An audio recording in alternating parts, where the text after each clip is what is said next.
What is up, guys? So we are back with another, actually I think this is our final deep dive of the meta week, but yeah, it's been interesting. I've personally learned a lot doing these deep dives on these Pokemon. As I've stated before, I like to share this information with you guys, but I definitely feel that it helps me, and I'm trying to honestly just pass the information that I find onto you guys. I'm not trying to have a all-encompassing video of everything you need to know about the Pokemon, because as with most things in any Pokemon related media, just like any of the other base games, the depth of it is just so large that I think it's really hard to learn everything there is to know about even just one single Pokemon. So tearing it down into a meta and figuring out that meta and the biggest things in the meta is even harder. So anyways, so for our last video in the meta week, we're actually going to be talking about Lanturn. So Lanturn is actually a water and electric type Pokemon. It's a very interesting typed Pokemon. Lanturn can actually max out at level 40 with 15 IVs across the board at 2085 CP. You can actually achieve a 1500 at level 28, 0 on attack, 13 on defense, and 14 on stamina. And of course I've talked a little bit about this across a couple of videos this week, but I'm using a tool that basically gives us the max stat product out of the Pokemon with its IV combinations to achieve a 1500 or less, but of course getting as close to 1500 as possible. Now, Lanturn actually does rank 10th in bulk across the entire Tempest Cup, 7th in stat product. So that's extremely high. Out of around 160 participants, 10th in bulk is nothing to laugh at. 7th in stat product is just, it's crazy. It's crazy good. I really like the fact that Lanturn has such a great little package to work with, and it really makes it a big threat in the meta all around. We do actually achieve 87.17% of our full potential, which is always great. It's nice that I think the last 3 Pokemon of this week ended up being all above 85%. So really good to see at least 85% on that is really an amazing number to achieve. Now, let's move on to our moves. So as far as quick moves goes, we actually have Water Gun and Charge Beam. So being that we are water and electric here, I do have them highlighted in color code so that you can kind of see, but in, Lanturn's case, everything is going to be a stab move. Water Gun actually going to be gaining 3 energy per turn for 3 damage, while Charge Beam actually does 3.67 energy per turn for a measly 1.67 damage.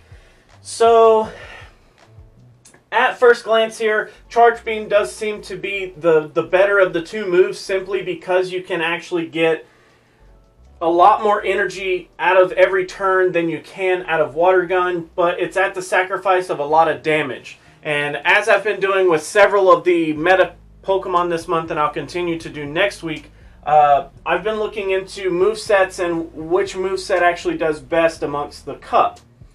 But we'll get to that in a second. So moving on to our charge moves, we actually have Hydro Pump, Thunderbolt, and Thunder. Hydro Pump costing 75 energy, doing 130 damage for a damage per energy ratio of 1.73. Thunderbolt costing 55, doing 90 damage for a 1.64 ratio. And Thunder pulling up the end here with 60 energy, 100 damage, and 1.67 ratio. Out of those charge moves, Thunderbolt seems to be the most enticing here with its low energy cost and decent amount of damage. It has the worst of the ratios here. The fact that you can fire Thunderbolt so much more often, it just really sets it up as a very enticing move to have. It's something that you really want to look at and want to have to be able to have a lot more speed on your Lanturn than many other Pokemon. Being that we do have 2 electric moves and 1 water move here, of course it would make more sense to choose between one of these 2 and then have Hydro Pump as your backup. And that's kind of the way that I took the moveset here, and when I ran these numbers, that's kind of where I went. So actually looking at these movesets, of course, if you go to pvpoke.com, you can actually put your Lanturn up against all of the Tempest Cup and see how many matches you will actually win in a multi-battle, depending on what moveset you have, and you can actually deep dive into like IVs and starting HP, starting energy. You can literally create any scenario that you feel fit. So, if I took the preferred moveset from PvPoke.com, it actually says Charge Beam, Hydro Pump, and Thunderbolt is the preferred moveset here. So, with that moveset, running up against everything in the Tempest Cup, you actually win 69.7% of your matches. That's really big. So when we looked at Lapras, you know, we were winning like over 70%. So we're really, really close to winning the majority of our matches. Almost 7 out of 10 matches, you can pretty much say, I got this. Not a bad play. But I thought that it was kind of interesting, the fact that when we looked at Abomasnow, the fact that Razor Leaf had so much more damage didn't necessarily mean that it was the best moveset in terms of percentage wins. I said, well, let's see what Water Gun can actually do, just because it has a smaller energy gain per turn but quite a bit more damage. And it was actually quite surprising. So if we kept Hydro Pump and Thunderbolt but traded out Charge Beam for Water Gun here, it actually boosts our rate up to 74.8%.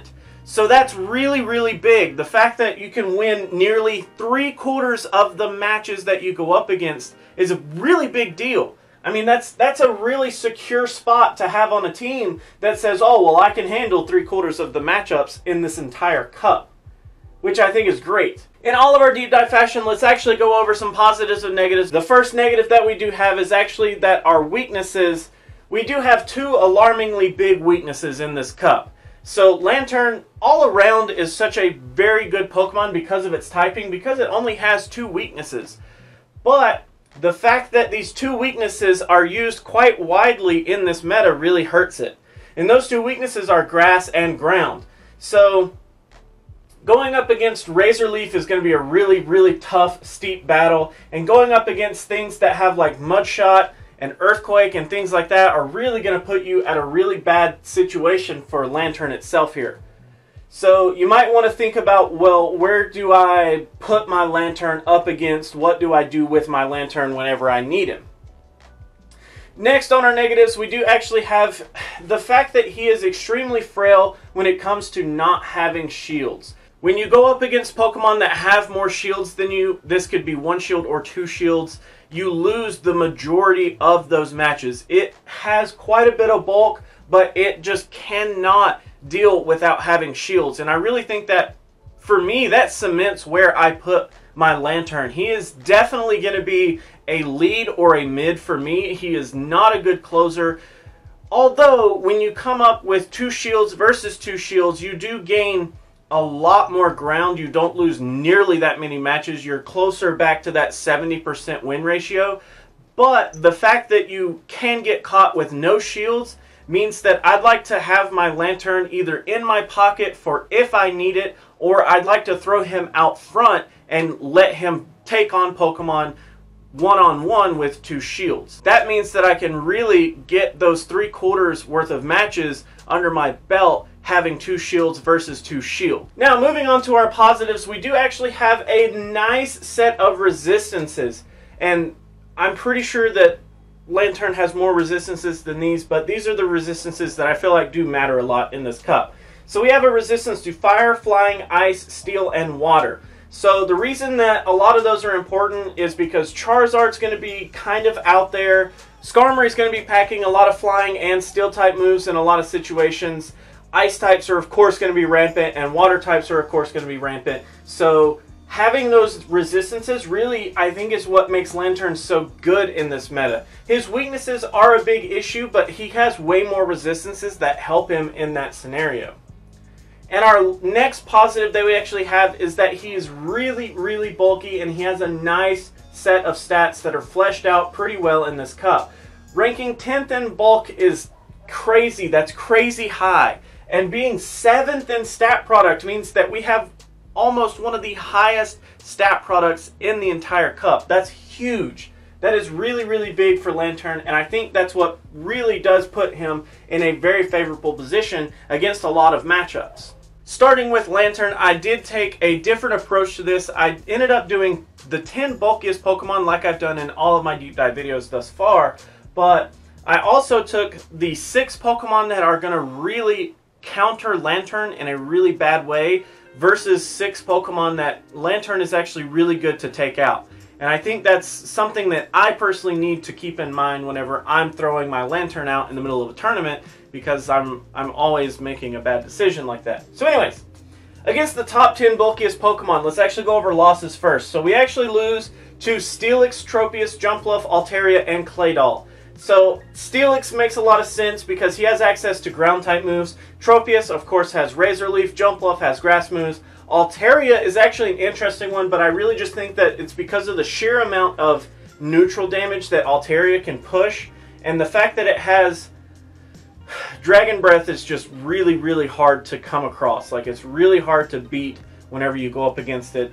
Even though Lanturn is actually going to resist the Sky Attack and things of that nature, it may even be that Dazzling Gleam actually has a place up against Lanturn, or it could just literally just be you can beat them down with your Dragon Breath and just not even have to worry about shields. Claydol having access to Confusion really means that it can charge up kind of fast, and it has access to Earthquake, which really is going to hurt our Lanturn here. On the other side of the spectrum, we do have, on our win column, we have Lugia, Dugong, Regice, Lapras, and Skarmory. So those are some pretty big Pokemon there. I mean, Lugia, you're probably not going to see too much, but Dugong is kind of interesting because you actually have access to these electric type moves that are really going to help you up against Dugong, and the fact that you're going to resist most of Dugong's attacks really sets you up to have a really favorable matchup. Regice, of course, does have access to Earthquake, and it has access to Focus Blast, but being that you're going to basically resist the one fast move that Regice really is wanting to use, which is an Ice move, means that you're going to be able to pull out a lot of damage up against Regice and really secure that win. Lapras is kind of a similar story. You're going to be able to resist a lot of Lapras's attacks, and Skarmory is just going to be pummeled by this Thunderbolt. It's going to go down really quickly, and the fact that you're going to resist a lot of Skarmory's moves makes it a really, really good matchup for you. On to our new section here. So, hard counters for Lanturn. Things that you need to know going up against a Lanturn. Ground-type Pokemon are going to be really good up against this Lanturn. Things like Flygon and things like Sandslash, Cantonian, of course, are going to be really good. Actually, Alolan Sandslash, probably not a great matchup, but Alolan Sandslash, I guess if it has Bulldoze already charged up, you can whip in and, you know, do some damage. But either way, ground-type Pokemon and ground-type moves in general are really going to be a good hard counter for Lanturn. On the other hand, you also have grass types like Tropius, Abomasnow, and Torterra. Those type Pokemon are really going to be hard counters for Lanturn. And I think that if you are expecting to go up against Lanturn, having something like Abomasnow or Torterra, or if you are gracious enough to have a Tropius, those are really good counters for a Lanturn. Now, what does Lanturn actually do good against? So things that are flying types like Honchkrow, Charizard, Skarmory, those are going to be really, really a good matchup for Lanturn. You're going to be able to do a lot of damage towards those Pokemon and really secure a clean and easy win. Also, a lot of the water type Pokemon have a really hard time with Lanturn as well. Things like Celio, Lapras, and Gyarados, they all have a really hard time getting around Lanturn in general. Celio was actually a surprising one to me because being able to spam Body Slam was kind of its big winning point, but Lanturn somehow can actually power through that. So Gyarados, of course, Gyarados being quad weak to electric type moves really puts it at fault up against Lanturn. It doesn't have a lot that it can push up against Lanturn other than like dragon moves. Do I recommend Lanturn? Yes, wholeheartedly, yes. Lanturn is a great addition if you have access to one. I definitely recommend that you try out Lanturn and see how you like it and how it fits into your team. As far as moveset goes, I actually like Water Gun instead of Charge Beam. Even though you're forfeiting just a little bit of energy gain, that just massive more amounts of damage really can help secure quite a few more % worth of matchups for you. And last but not least, like I said, I would definitely have him as a lead or as a mid that I kind of have him as a specialty attacker. Going up with no shields really, really hurts Lanturn. If the other Pokemon has any amount of shields, it's really, really hard for Lanturn to do anything in the matchup. So, that is actually going to be it for today, guys. Thank you so much for watching these deep dive videos. I really do appreciate all the feedback that I've been getting on these. I got a comment today saying that I look tired, and I tried to, you know, spruce myself up today before I came out and did the video. But either way, thank you guys so much for watching. If you have any deep dive Pokemon starting tomorrow, after you see this video, tomorrow we will be looking into all of your guys' suggestions. I'm going to go through and tally up all the comments and figure out which ones are the most requested, and I will go through and do those. So, thank you guys so much for watching. If you like to like videos, make sure you do that. If you don't, you can be that guy. Otherwise, let me know what you have to say down in those comments below. And until tomorrow, I will catch you guys then.